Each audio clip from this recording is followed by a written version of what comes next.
A dead woman was made to mourn her husband at his funeral. Her corpse arranged in grief she could not feel. The photograph that captured this deception would remain hidden for 126 years, waiting for someone to look closely enough at the widow's impossible hands. If stories like this remind you how easily history hides its secrets, hit that like button and subscribe so more forgotten moments can be brought back to light. Tell me in the comments where you're listening from, and whether you think we'll ever know the full truth behind what really happened. Enjoy the story. The basement archive of the Whitmore Historical Museum smelled of old paper and the faint chemical tang of photographic preservatives. Marian Locke had worked there for 3 years, digitizing 19th century records with the kind of methodical care that made her supervisors trust her with the most fragile materials. She was 42, unmarried, living alone in a studio apartment that overlooked a parking lot, and she had long ago accepted that her most intimate relationships were with the dead. They were safer that way. They asked nothing of her except attention, and attention was something she had in abundance. It was a Tuesday in March when she found the photograph that would unravel everything. The donation box had arrived weeks earlier, marked simply Moore Estate 1903 in faded ink. Inside were the usual artifacts of a life concluded: ledgers, sermon notes, a Bible with pressed flowers between its pages, and at the bottom, wrapped in acid-free tissue that someone had added decades later, a glass plate negative and a single album in print. The image showed a Victorian funeral scene, formally composed in the manner of 1890s death photography. A closed coffin dominated the center, surrounded by perhaps a dozen townspeople in black. Behind them, heavy curtains created a theatrical backdrop. And standing closest to the coffin, one hand resting on its polished surface, was the widow. Her face was partially veiled, but Marian could make out pale skin, dark eyes, a mouth set in an expression that might have been grief or might have been something else entirely. The label on the back, written in careful copperplate script, read, "The passing of Reverend Silas Moore, April 1st, 1899. Marian positioned the photograph under her scanner, adjusting the settings for maximum resolution. The museum was making everything available online now, part of a grant-funded digitization project that would take years to complete. She had become expert at coaxing detail from damaged images, at reading the stories hidden in faded emulsions and chemical stains. She pressed the button and watched the blue lights sweep across the glass, translating silver and gelatin into pixels and code. The digital file appeared on her monitor, sharp and clear. She zoomed in, examining faces, checking for the kind of deterioration that would require special notation. The mourners looked properly somber, their hands folded or holding handkerchiefs. The coffin gleamed, and then she reached the widow's hand, the one resting on that polished surface, and her breath caught. The fingers were wrong, not obviously wrong, not at first glance, but wrong in a way that made her skin prickle. They were too long, too pale, tapering to points that seemed almost translucent. The joints appeared to bend at slightly incorrect angles. Marian leaned closer to the screen, squinting. It had to be a defect in the collodion process, some artifact of the exposure or development.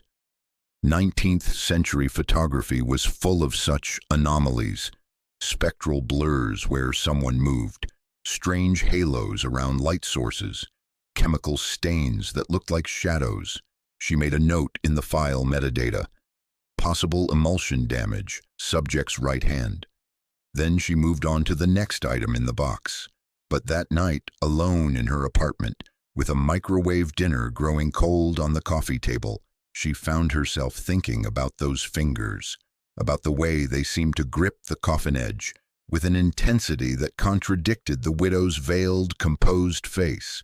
She opened her laptop and pulled up the file again, telling herself she was being ridiculous, that she just wanted to confirm Her initial assessment.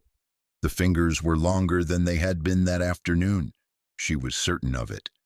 She pulled up the raw scan, zoomed to 200%, and measured them against the coffin's edge using the software's ruler tool. Then she checked her handwritten notes from earlier. She always kept paper records, a habit from her library science training. The measurements didn't match.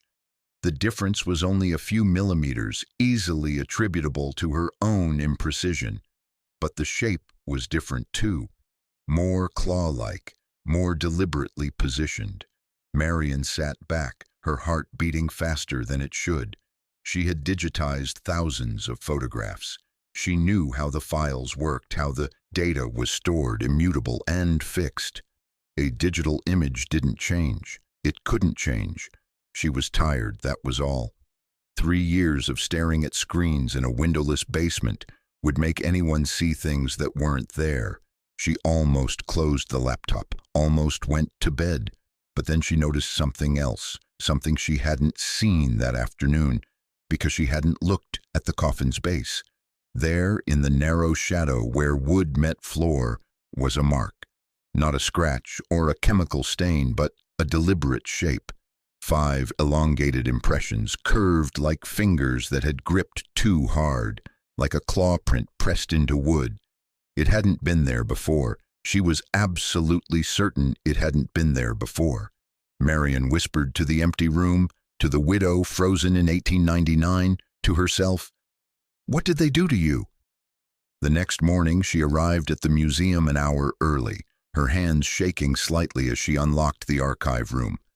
The donation box sat where she had left it, and she went through it again more carefully this time, looking for context, for explanation, for anything that would make sense of what she had seen. The sermon notes were predictable. Sin and redemption, the usual Protestant fire. The ledgers showed church finances, tithes, and donations meticulously recorded. Nothing unusual. Nothing that explained why a funeral photograph would seem to shift and change in the dark. She found the acquisition record in the museum's database. The box had been donated in 1987 by a woman named Claire Hendricks, who claimed to be a distant relative of the Moore family. No other information, no contact details that were still current. The paper trail ended there, at a house clearance nearly 40 years ago, when someone had decided these relics of Reverend Silas Moore's life were worth preserving. Marian pulled the glass plate negative from its protective sleeve, handling it with cotton gloves, and held it up to the light. The image was reversed as negatives were, the mourners appearing as pale ghosts against a dark void. But the detail was extraordinary. She could see individual threads in the funeral garments, the grain of the coffin wood, and yes, those impossible fingers, already too long, already wrong. So it wasn't a digital artifact. Whatever was wrong with the widow's hand had been captured in the original exposure, baked into the emulsion 126 years ago. She began searching for historical records. The Whitmore area had been settled in the mid-1800s, and the local newspaper archive had been digitized years ago. She searched for Silas Moore and found him easily enough. Reverend Silas Thaddeus Moore, born 1854, appointed pastor of St. Joseph's Parish in 1892. He had been a prominent figure in the small community, known for his vigorous sermons and his charitable work. The obituary was brief and formal. Reverend Moore passed suddenly on the evening of March 30th, 1899, at the age of 44. He is survived by his wife, Agnes. Services will be held at St. Joseph's Parish. No cause of death, no details beyond the bare facts. But then Marian found something else, a small item buried in the local gossip column from April 18th, 1899. The former Mrs. Moore has quit our town without notice or farewell. One hopes her grief has not driven her to distraction.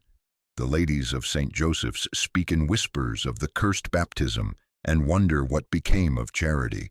Cursed baptism, ladies speaking in whispers, a widow who vanished weeks after her husband's funeral.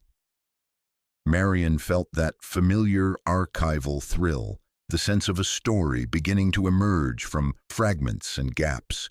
She made copies of everything she found, building a file that was part research and part obsession. That afternoon, as she prepared to leave, she checked the digital photograph more time.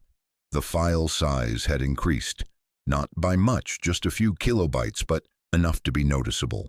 Digital files didn't grow. They were fixed, stable, unchanging. She ran a virus scan, checked the file properties, looked for corruption. Everything appeared normal, except for that one impossible fact. The file was larger than it had been that morning. She zoomed in on the background, on the heavy curtains that framed the funeral scene. What she had assumed was simply dark fabric now revealed itself as something else.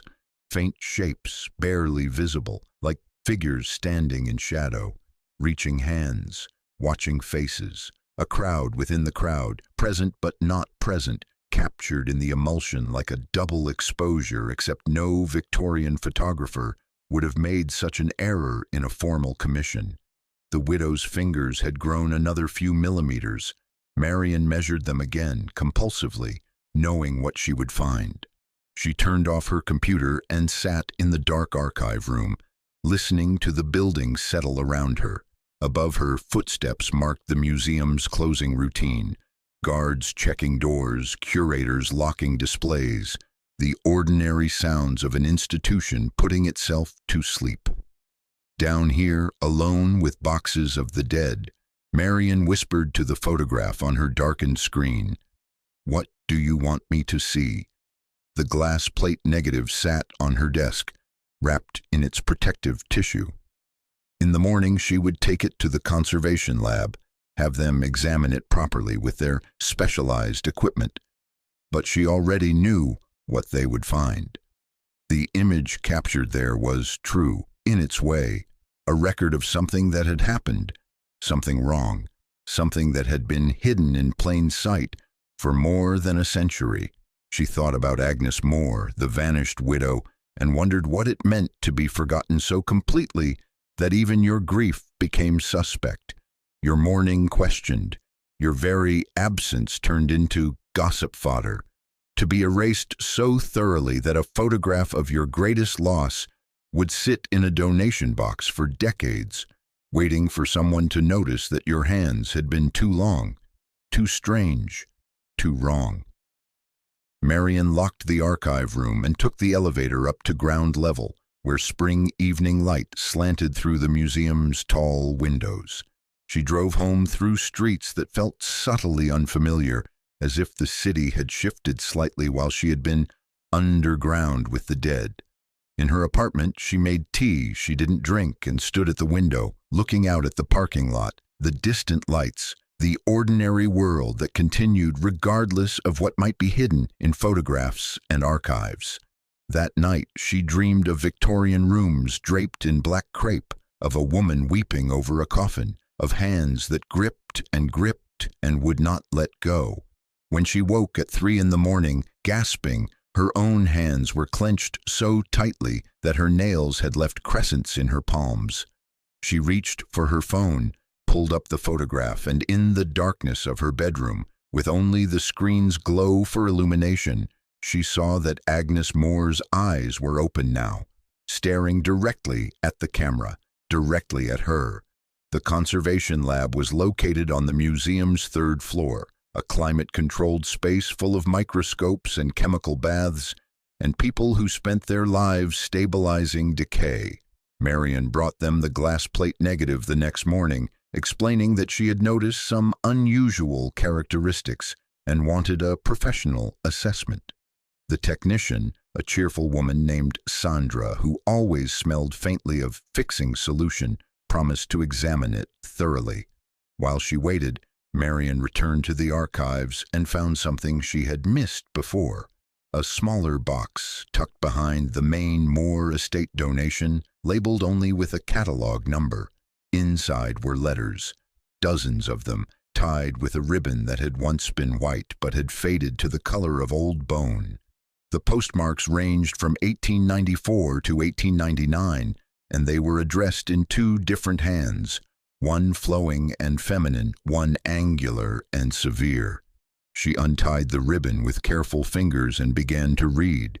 The earliest letters were love notes in their way, Silas writing to Agnes during their courtship, praising her beauty and virtue in the flowery language of the era. Agnes responding with equal formality, but with hints of genuine warmth beneath the conventional phrases. They had married in 1894, when he was 40 and she was 28, a respectable age for a minister's wife. The first years of their correspondence spoke of domestic happiness, of shared faith, of a life building together. But then the tone shifted. 1897, 1898, the letters grew strained. Silas began to write about sin and temptation, about the need for vigilance against the devil's snares.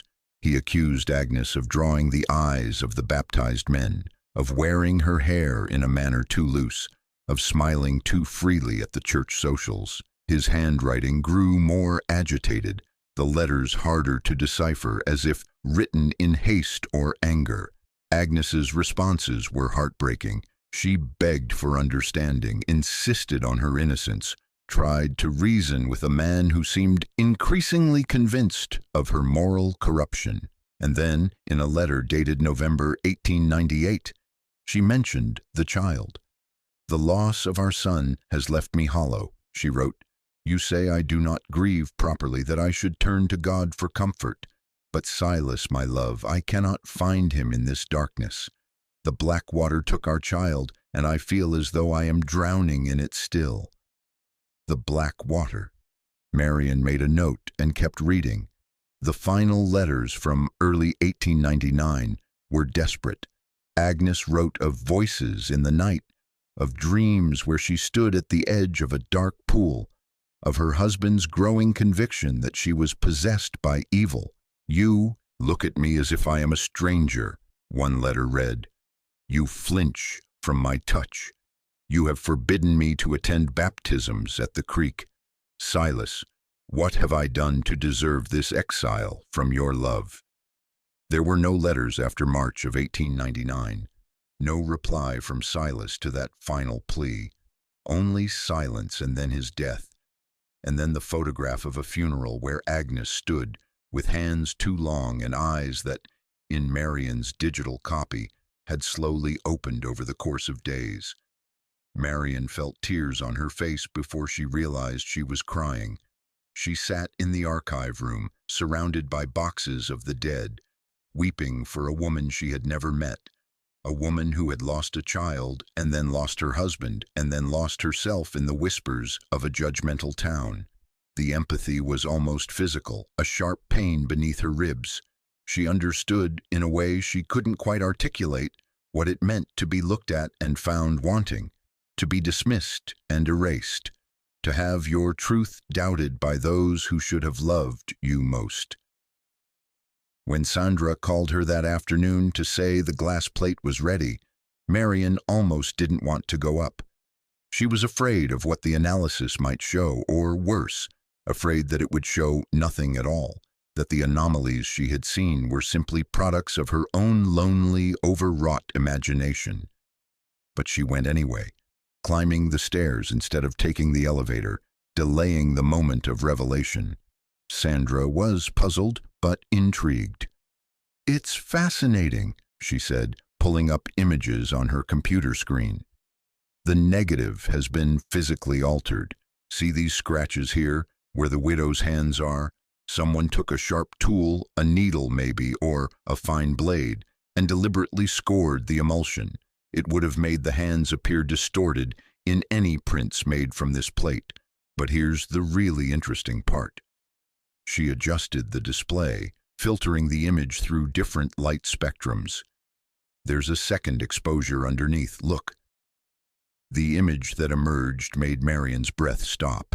It showed Agnes Moore alone, without the crowd of mourners, without the formal funeral setup. She was seated beside the coffin, but her pose was completely different. Her hands were bound in front of her with what looked like cloth strips. Her veil was pushed back, revealing a face marked with tear tracks, with exhaustion, with something that might have been terror, or might have been resignation. It was a portrait of a woman defeated, destroyed, forced into a position she would never have chosen.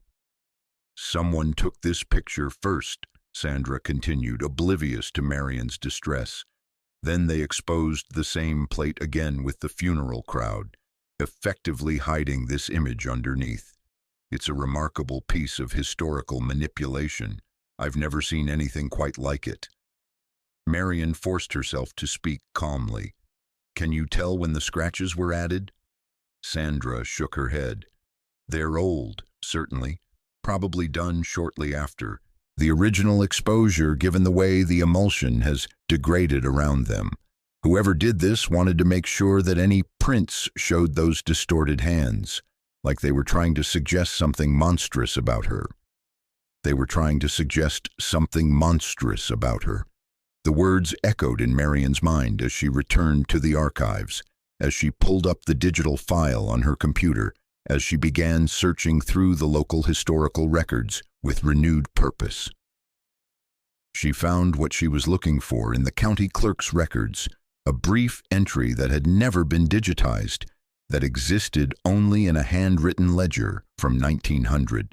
"Inquest held April 15th. Death of Agnes Catherine Moore, aged 33.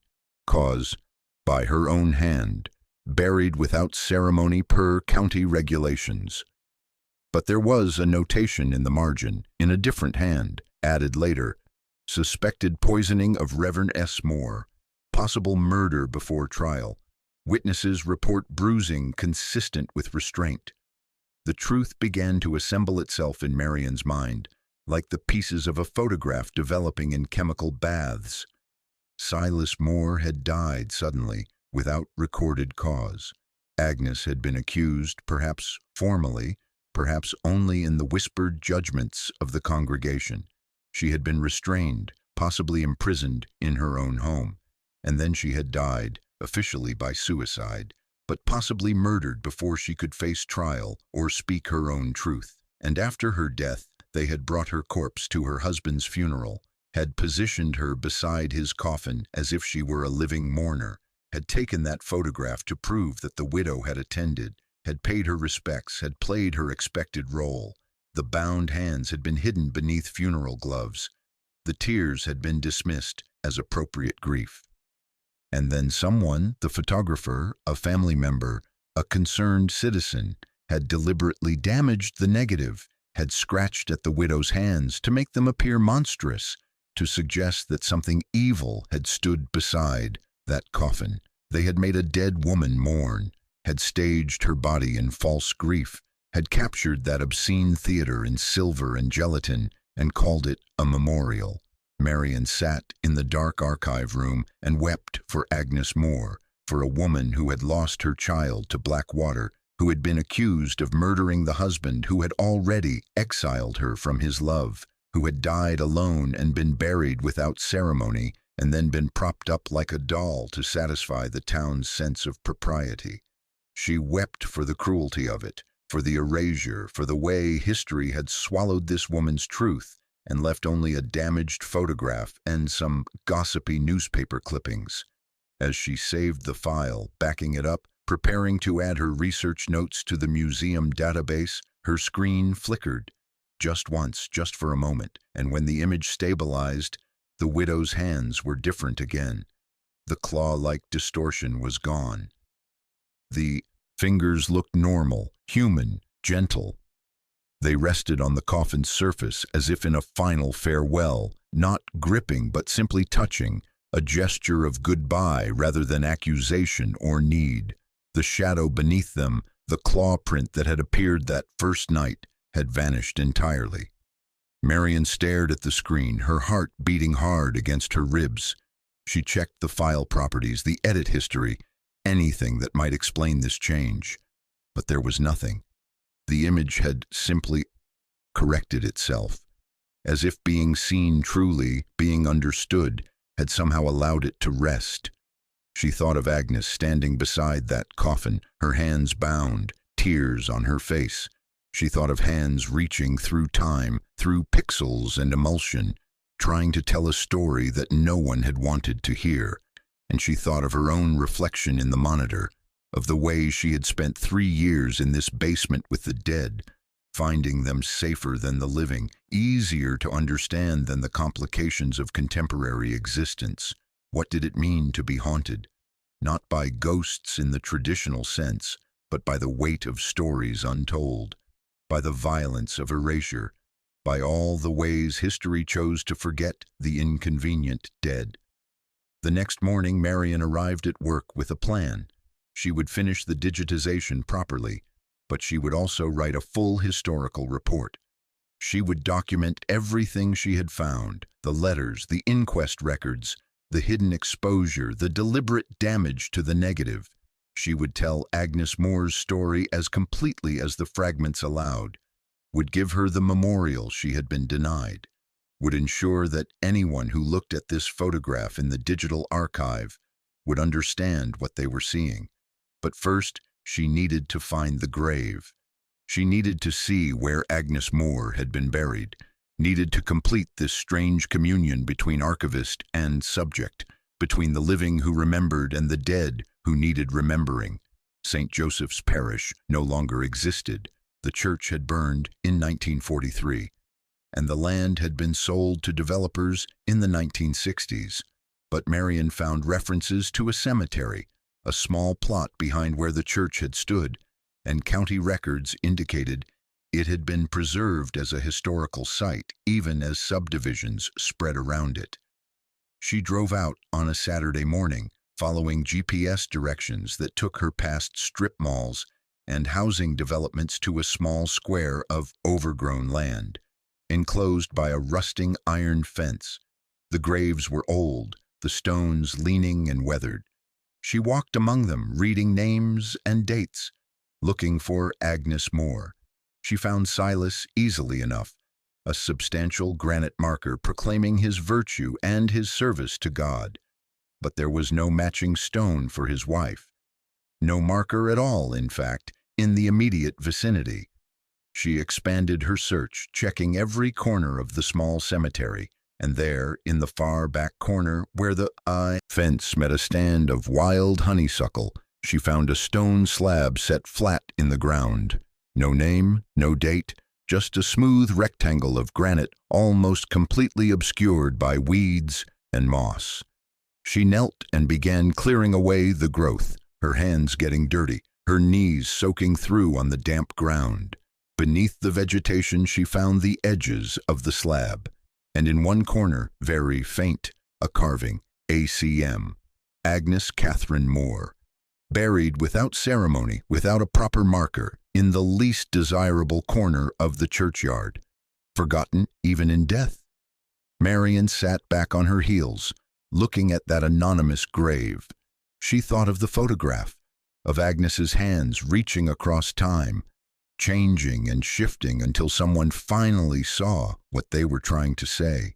She thought of all the women erased by history, dismissed as mad or evil or simply inconvenient, their stories lost or distorted beyond recognition.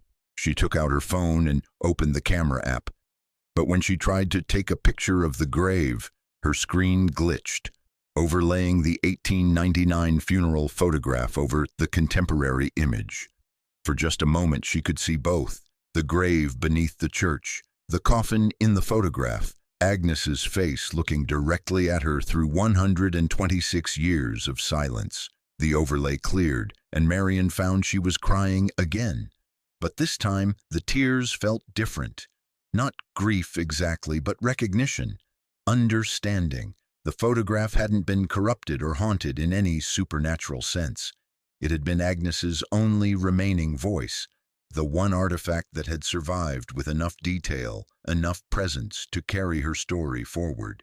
Each change, each impossible alteration had been an invitation to look closer, to see beyond the surface, to question what history had recorded. The dead spoke through what remained of them, through photographs and letters and the gaps in official records, through the stories that seemed wrong, the details that didn't align, the questions that no one had bothered to ask. And sometimes, if you paid attention, if you cared enough to listen, you could hear them, not as ghosts or spirits, but as absences that demanded to be filled, as silences that insisted on breaking.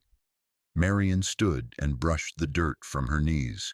She would come back with proper tools, would clean this gravesite properly, would plant flowers if the Historical Society allowed it.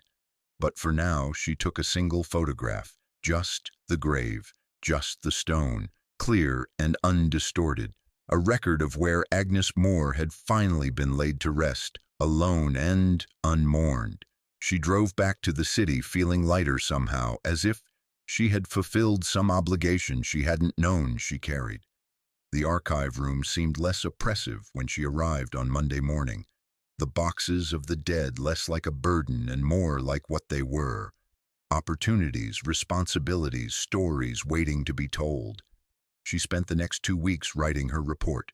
She was meticulous, documenting every source, every inference, every gap in the historical record. She titled it "The Widow's Hands: Justice and Erasure in the Death of Agnes Catherine Moore." She attached scans of the letters, images of the double exposure, the inquest records, her photographs of the grave. She presented it to her supervisor as additional context for the digital archive entry. "This is extraordinary work," her supervisor said, scrolling through the document. "Sad, but extraordinary. We should feature this in the next quarterly newsletter. Let people know what they might find if they look closely at the archives." The entry went live on a Tuesday afternoon in April, exactly 126 years and 2 weeks after Agnes Moore's death. Marian refreshed the page obsessively, watching the view counter tick upward as people discovered the story. She read the comments that appeared, expressions of sympathy, outrage at the historical injustice, appreciation for the detective work. Agnes Moore was being seen, being remembered, being mourned properly at last. That evening, Marian opened the original digital file one final time. She had made dozens of copies by now, archived and backed up and distributed. This was the master file, the one she had created that first day when she had scanned the photograph and noticed something wrong with the widow's hands. The image had changed one last time. Agnes stood in her place beside the coffin, but her posture was different now. More relaxed, less rigid. Her hands rested gently on the polished wood, and one of them, the right hand, the one that had grown those impossible claws, was slightly raised. Not gripping, not grasping, but open, palm up, as if offering something, or perhaps releasing it, as if letting go. Marian checked the file properties. The metadata showed a final modification date, April 2nd, 1900. Agnes Catherine Moore's own hand, if you believed in such things, reaching through time to sign her name to her own story.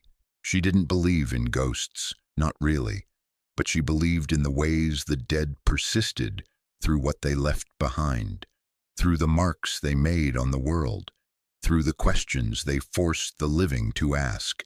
She believed that paying attention was a form of resurrection, that bearing witness could be a kind of justice, that remembering the forgotten was work that mattered. 3 weeks later, Marian received an email from a woman in California who had seen the archive entry. She claimed to be a descendant of Agnes Moore's sister, who had left the area shortly after Agnes's death and changed her name. The family had always believed Agnes was innocent, had always known that something terrible had been done to her. "Thank you," the email said, "for giving her back her dignity, for making sure she isn't forgotten anymore." Marian printed the email and tucked it into the Moore estate box, now cataloged and stored in the climate-controlled vault.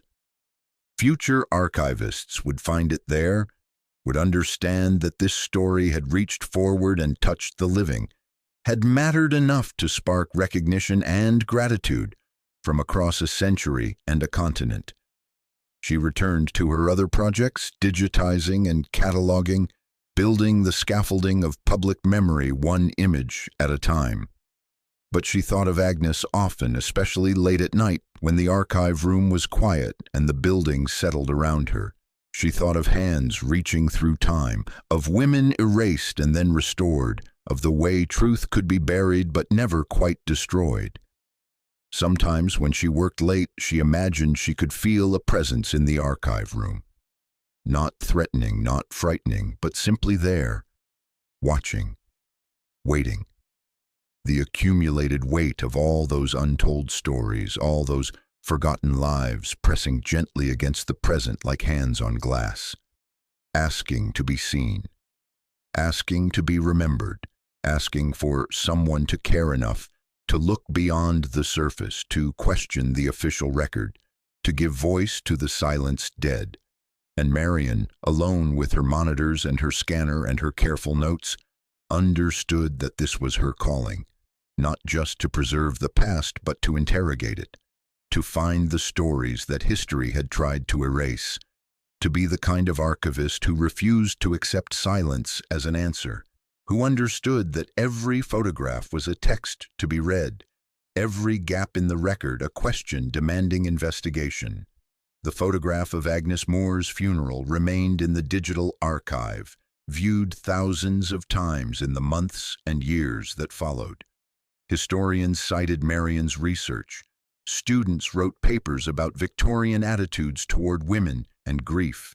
The local historical society placed a proper marker on Agnes's grave, with her full name and dates and a line Marian had suggested: beloved daughter and wife, silenced in life, remembered in death. But the photograph itself never changed again.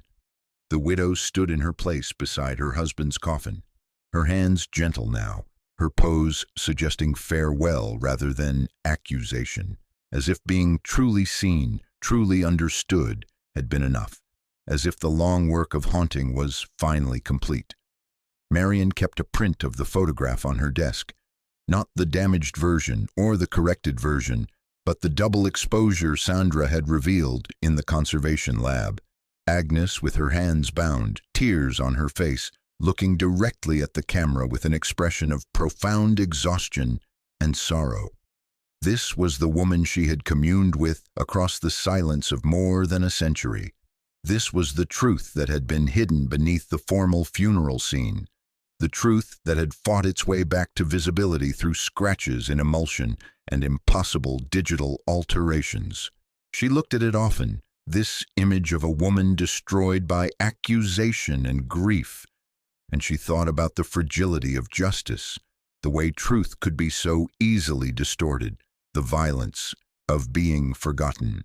She thought about all the Agnes Moores of history, all the women whose stories had been written by those who feared or hated or simply misunderstood them. And she thought about her own work, the small but necessary labor of recovery and restoration, of making sure that at least some of those voices broke through the silence, at least some of those hands reached across time and found someone willing to grasp them. Years later, when Marian was interviewed for a podcast about archival discoveries, the host asked her what it felt like to uncover such a tragic story. She thought for a long moment before answering, choosing her words carefully. "It felt like a conversation," she finally said. "Like Agnes was trying to tell me something, and I just had to learn her language.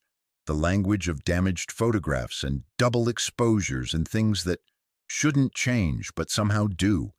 And once I understood what she was saying, once I could tell her story properly, the conversation ended, not because she went away, but because she had finally been heard."